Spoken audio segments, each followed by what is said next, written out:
안녕하세요. 이제 60대 중반을 넘은 여자입니다. 지금까지 살아오면서 그리 큰 죄를 짓고 살진 않았다고 생각했는데 저에게 무슨 일들이 그렇게 많이 생기는지 제가 잘못 살아온 건가 하고 한탄만 하고 있습니다. 저는 엄한 집안에서 자랐습니다. 흔히 말하는 동네에서 가장 큰 저택에서 살았는데 그만큼 부모님이 엄격하게 키우셨어요. 그 중에서 가장 엄격하셨던 부분이 바로 순결한 몸이었죠. 늘 여자는 조신하고 단정하게 남자들과 어울리지 말라며 어렸을 때는 근처의 남자아이들도 함부로 못 오게 하셨어요. 그러다 보니 나이를 먹어서도 남자를 어떻게 대해야 하는지 몰라 시집을 갈 시기를 한참을 넘겨서도 남자 한번 제대로 못 만나봤습니다.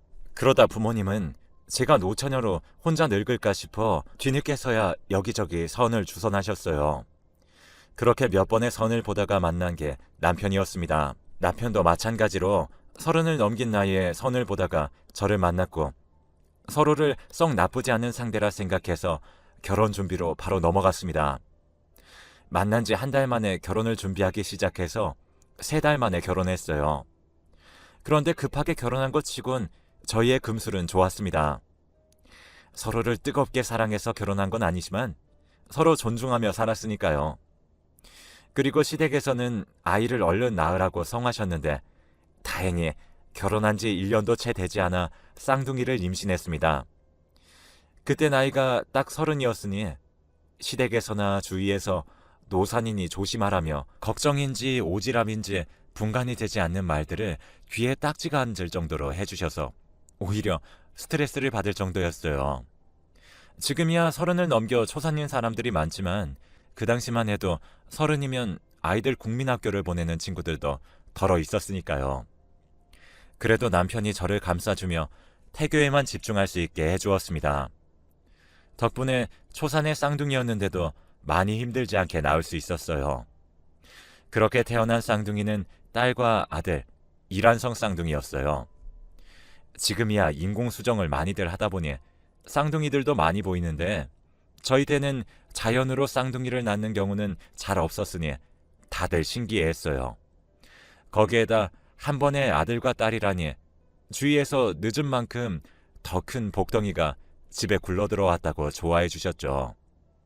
이제 순탄하게 살아갈 날만 남았다고 생각했었는데 뜬금없이 남편이 회사를 그만두고 사업을 하겠다고 했어요.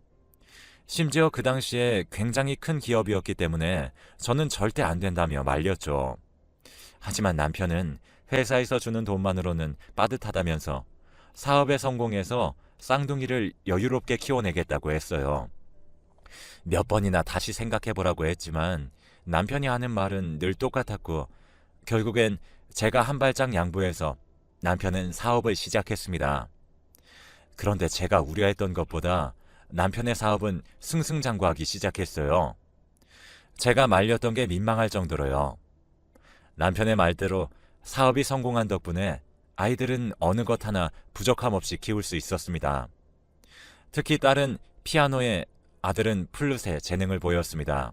초등학교 때 그저 교양을 익히는 정도로만 배우게 할 생각이었는데 생각보다 너무 좋아하고 선생님들도 제대로 배우게 할 생각은 없냐며 몇 번이나 물으셔서 중학교 때부터는 본격적으로 음악을 시작했어요. 쌍둥이가 성별은 달라서 어렸을 때는 치고받고 싸우기도 많이 했는데 중학교에 올라가면서부터 같이 레슨도 다니고 얌전해지더니 싸우지도 않고 한 번도 제 속을 썩이지 않았습니다. 그렇게 아이들이 고등학교 3학년을 앞두고 있었던 시기에 남편의 사업이 거짓말처럼 망해버렸습니다. 다행히 마이너스가 되기 전에 모두 처분해버려서 저희 가족에게 빚이 생기진 않았지만 아이들 레슨비며 저희가 먹고 살 돈도 없는 게 큰 문제였었죠. 남편은 사업이 망한 뒤로 매일같이 술만 먹고 집에 들어왔고 아들과 딸은 그게 영 불편했었는지 집에 붙어있는 날이 없었습니다. 남편이 그동안 벌어오는 돈으로 먹고 살았으니 저도 딱히 할 줄 아는 게 없었지만 아이들 대학은 보내야 한다는 생각에 집 근처 식당으로 일을 구해 주방에서 하루 종일 설거지를 해야 했습니다. 물론 남편도 일용직으로 일을 구해서 돈을 벌어오겠다고 매일같이 어디론가 나갔지만 늘 집에는 술에 취한 채로 돌아왔습니다. 그러다 어느 날 남편은 식탁 위에 돈을 벌어 오겠다며 당분간 집에 돌아오지 않을 거라는 쪽지만 남겨두고 사라졌습니다. 남편을 찾아 나서고 싶었지만 당장 돈을 벌지 않으면 그 다음 주부터 아이들 레슨비도 못 낼 지경이었기에 할 수 있는 건 남편에게 하루에 몇 번씩 부재중을 남기는 것이었습니다. 그렇게 3달이 지났을 때쯤 모르는 번호로 남편에게 전화가 왔습니다. 사실 회사 처분하고 남았던 돈을 가지고 노름을 하다가 지금 사람들에게 쫓기고 있어서 연락도 하지 말라면서요. 혹시나 저희에게 해를 입힐까 싶어 연락도 못 받고 혼자 전전긍긍 하던 것이었습니다. 무책임한 남편의 행동에 화가 났지만 그래도 아이들의 아빠니 영 모르는 척을 하고 있을 수만은 없는 노릇이었습니다. 그래서 돈을 어떻게든 마련해 볼 테니 일단 집으로 돌아오라고 해서 남편이 3개월 만에 집으로 돌아왔습니다. 이번엔 남편이 조금 정신을 차렸는지 일용직으로 일하는 것도 군말 없이 하면서 아파트 경비원 일자리라도 알아봐야겠다고 했습니다. 하지만 이제 문제는 아이들이었죠. 레슨비도 감당하지 못하고 결국엔 그 사이에 대학교에 모두 떨어졌습니다. 그리고 재수라도 하라고 했지만 레슨도 제대로 못 받는데 무슨 재수냐면서 매번 고송이 오가면서 아이들과 싸웠습니다. 집안 형편이 이런데 대학교 붙으면 자기들 보내줄 수는 있냐면서 매번 바락바락 대들다가 늘 집을 박차고 나가 술을 마시다 들어왔죠. 이제 20살이라고 매일같이 술만 마시고선 정신도 제대로 못 차려 경찰서에서 전화를 받고 한밤중에 달려나가는 게 일상이 되었습니다. 제가 레슨만 잘 받을 수 있게 해줬더라면 한창 대학을 잘 갔을 텐데 라는 생각에 먼저 화를 내다가도 아이들이 나가서 술에 취해 들어올 때면 가슴이 찢어지는 듯 했습니다. 그래서 제가 잠을 조금 더 줄이고서라도 돈을 더 벌어 아이들 연습실 사용료만큼은 절대 끊기지 않게 했습니다. 그런데 그럴수록 아이들은 더 엇나가기만 했습니다. 제가 3달만 기다리면 레슨 다시 시작하자고 그 사이엔 연습실이라도 가서 혼자서라도 연습하고 있으라고 했지만 이상하게 아이들의 집에 들어올 때는 늘 술에 만취한 상태였습니다. 그래서 늘 연습실에 전화를 걸어 아이들이 방에 있는지 확인해 달라고만 하면 늘 아이들은 방에도 없고 놀러 나간 상태였습니다. 저도 갈수록 아이들이 못 믿어워 연습실을 갈 때마다 인증해서 보내라고 닥달을 했지만 역효과만 날 뿐이었습니다. 그래서 남편에게 아이들이 너무 엇나가고 있으니 교육 좀 단단히 시켜달라고 했죠. 그랬더니 아이들은 남편이 없는 사이에는 더 심하게 굴기 시작했습니다. 처음에는 10,000원, 20,000원을 달라고 하다가 갈수록 100,000원이 넘는 돈을 아무렇지 않게 요구하기 시작했어요. 제가 그래서 그렇게 큰 돈이 어디 필요하냐면서 이제 어디 놀러 다닐 생각 말고 연습실 가서 연습이나 하라고 했더니 아이들은 합심해서 저를 방에 가둬놓고 제 지갑에 있는 돈을 모두 가져가기도 했습니다.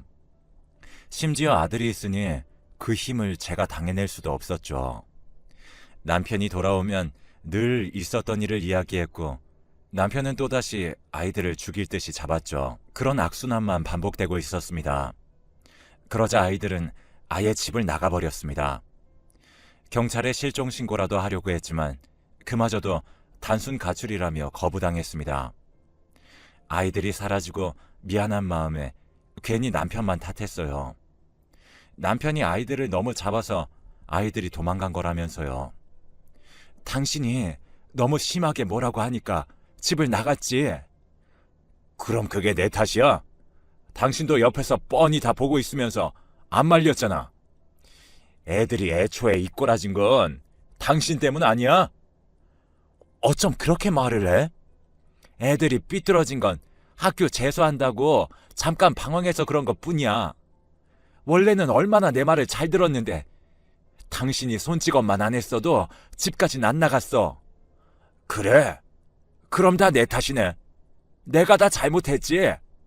그럼 직접 애들 찾아가서 내가 무릎 꿇고 빌면 다 해결되겠네. 그러면서 늘 마지막은 현관문이 부서져라 쾅 닫고 집을 나가기 일쑤였습니다.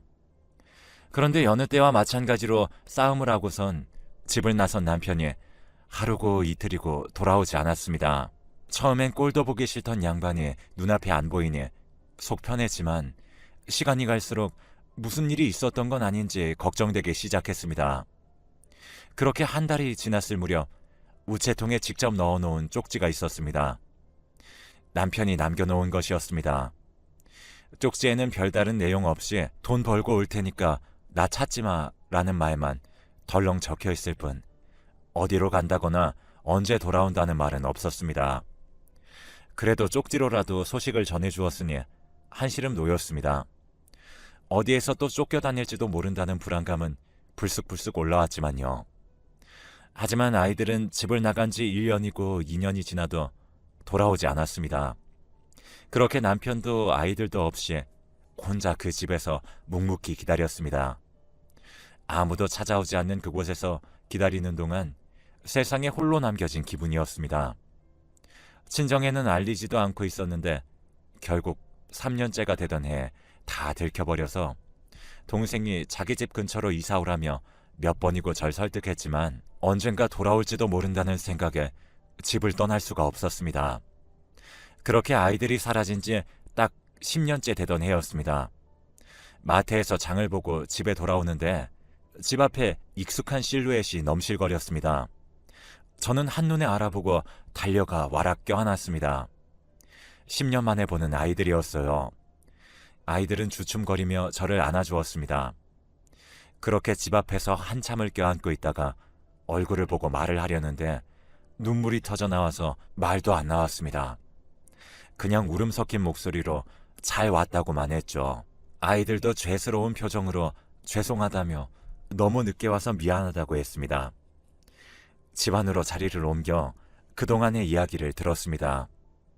딸은 피아노 학원에서 초등학생 아이들 가르치는 일을 하고 있었고 아들은 그냥 카페랑 여기저기 아르바이트를 하다가 최근에는 악기 판매 영업을 하고 있다고 했습니다.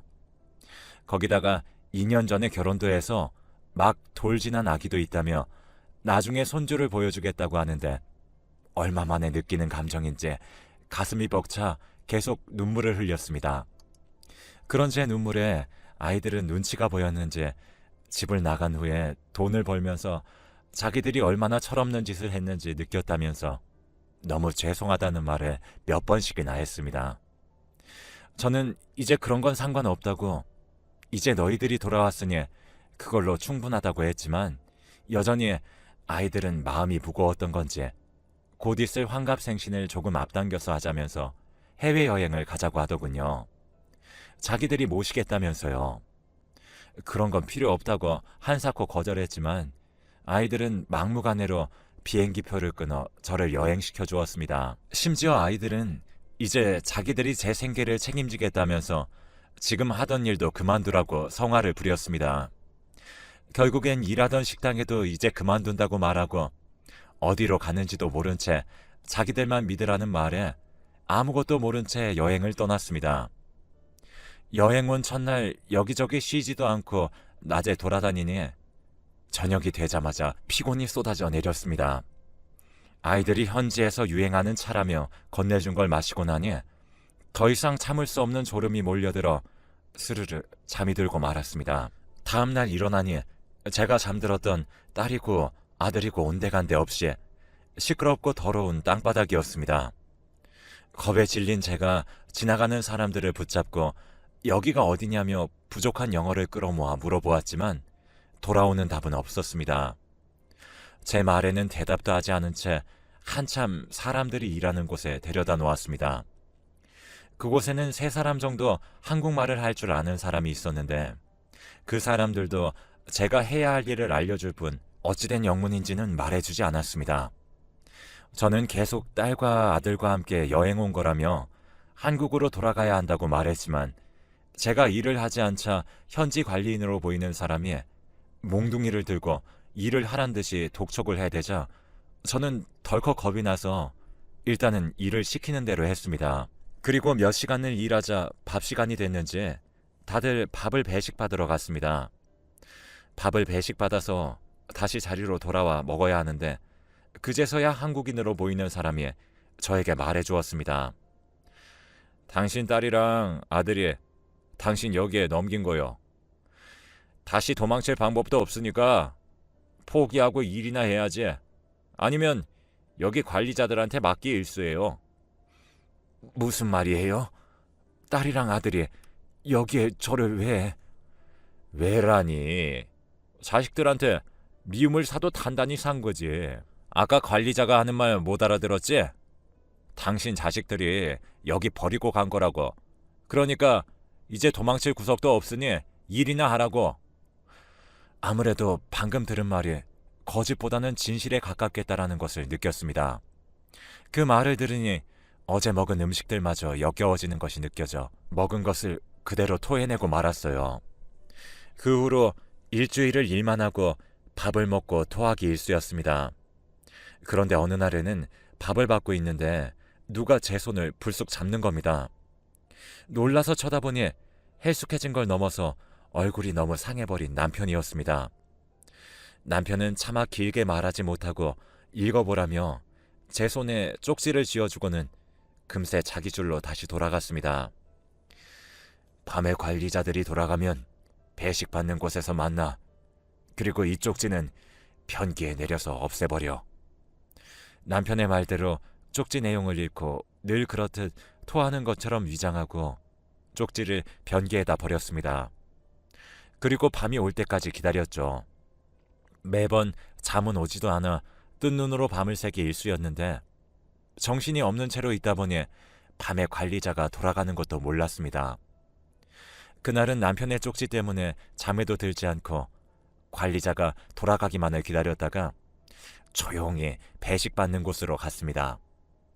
거기에는 남편이 비장한 얼굴을 하고 서 있더군요. 이리 와봐. 우리 여기서 나가자. 내가 길을 만들어 놨어. 그 말에 놀라서 저도 모르게 큰 소리를 내자 남편은 제 입을 막으며 얼른 나가야 한다고 했습니다. 같이 일하는 사람들도 저희가 도망치면 저희 목까지 일해야 하니 못 도망가게 막는다는 것입니다. 그 말을 듣고 저희는 재빠르게 몸을 움직였습니다. 남편은 배식 받는 곳에서 조금 떨어진 곳이 가벽으로 세워진 공간이라는 걸 알고 미리 도망칠 수 있도록 해놨었습니다. 다른 분들은 모두 안에서 열면 경보가 울려 관리자들이 달려온다며 도망치려면 이 길밖에 없다면서요. 저희는 그 길로 도망쳐 최대한 멀리 도망갔습니다. 사실 뛰어서 그렇게 도망가봤자 그리 멀리 가진 못했겠지만요. 그리고 날이 밝자마자 저희는 대사관 문을 두드렸습니다. 대사관의 도움을 받아 겨우 한국으로 다시 돌아올 수 있었어요. 한국에 돌아오자마자 저희는 망가진 몸 상태 때문에 병원에 입원해야 했습니다. 그리고 딸과 아들을 신고했습니다. 저희가 돌아올 줄은 몰랐던 건지 경찰들은 쉽게 그 둘을 잡아들였습니다. 뒤늦게서야 저희에게 잘못했다며 그래도 부모가 자식을 잡아넣는 게 말이 되냐면서 한 번만 용서해달라고 했었지만 어림도 없었습니다. 다행히 저는 그곳에 간 지 한 달도 지나지 않아 돌아온 거라 건강에 이상은 없었지만 남편은 그곳에서 10년을 잡혀 일했다 보니 지금까지 살아있는 게 용한 정도라고 의사 선생님이 그러더군요. 남편은 10년 전 사라진 그날 아이들을 만나 술 한잔하며 달래보려고 했는데 취해서 잠이 들었다가 눈을 뜨니 그곳이었다고 했습니다. 그래도 제 남편이고 한때는 서로에게 좋은 사람이었던 사람이 이렇게까지 무너져 있는 모습을 보니 가슴이 아렸습니다. 남편은 이제 됐다며 저에게 지은 죄도 많으니 이제 제 발목 잡지 않겠다며 남은 제 인생을 살라고 했지만 어디 그게 쉬운가요? 남편이 계속 고집을 부려 하는 수 없이 병원을 가는 간격도 줄이고 올 때마다 점점 화를 내는 남편의 모습에 일부러 태어나면 찾아가려 병원에 두어 달에 한 번씩 갔습니다. 그런데 어느 날 병원에서 전화가 걸려왔습니다. 남편이 이제 정말 숨을 다해간다는 소식이었습니다. 그 소식을 듣고 헐레벌떡 병원으로 달려가니 남편은 이미 죽은 사람 마냥 눈도 제대로 뜨지 못하고 있었습니다. 의사 선생님한테 들으니 들어올 때부터 사실 가망이 없었다면서 남편이 저에게는 아무 말도 하지 말아달라고 부탁해 대는 통에 말을 못했다고 하더군요. 그런데 남편이 죽기 전에는 말해줘야 할 것 같아서 연락했다고요. 남편은 간신히 산소호흡기에 의지한 채 가쁜 숨을 내쉴 뿐이었습니다. 내 남은 인생 구해준 건 당신이니 당신이랑 이제 살아보려고 했는데 이렇게 혼자 가버리면 나는 어쩌라는 거예요. 뼈만 앙상하게 남아 얇은 가죽이 덮고 있는 꼬르란 손을 살포시 쥐어잡자 남편은 편안한 표정으로 세상을 떠났습니다. 마음의 준비도 제대로 하지 못한 채 남편을 잃고 장례를 치러주었습니다. 자식들은 이 와중에 한 번만 다시 생각해보면 안 되겠냐면서 편지를 보내오는데 치가 떨려서 직접 법정에 증인으로 가겠다고 했어요. 이렇게 허무하게 가버린 남편을 위해서라도 가만히 있을 수는 없었습니다. 그렇게 딸과 아들은 모두 징역형을 받고 교도소에 수감되었습니다. 아들네 가족이 자꾸만 찾아와서 지금이라도 늦지 않았으니 한 번만 다시 생각해달라며 난리를 부리는 통에 아들네 가족도 접근금지 신청을 했습니다. 이 이야기는 또 어떻게 알았는지 동생이 찾아와 자기와 함께 살자며 저를 강제로 끌고 자기 집으로 저를 데려갔습니다. 동생을 볼 낯이 없어 처음엔 부끄러웠지만 그래도 그 집 조카와 동생도 다 저를 챙겨주어서 근 10년 동안 처음으로 따뜻한 밥 3끼를 챙겨 먹고 있습니다. 이제는 씩씩하게 거울도 잘 보고 가끔씩 남편을 만나러 산소도 갑니다. 이 일이 있었던 것도 벌써 5년이 다 되어 가네요. 그 당시에는 정말 죽고 싶다는 생각밖에 없었는데 결국엔 다 지나가고 이제는 조카와 동생과 오손도손 잘 살고 있습니다. 절망의 끝에서 일상으로 돌아오기까지 너무 오랜 시간이 걸렸지만 결국엔 다 돌아온다는 걸 깨달았습니다. 여러분도 힘든 일이 있으셔도 포기하지 마시고 꼭 이겨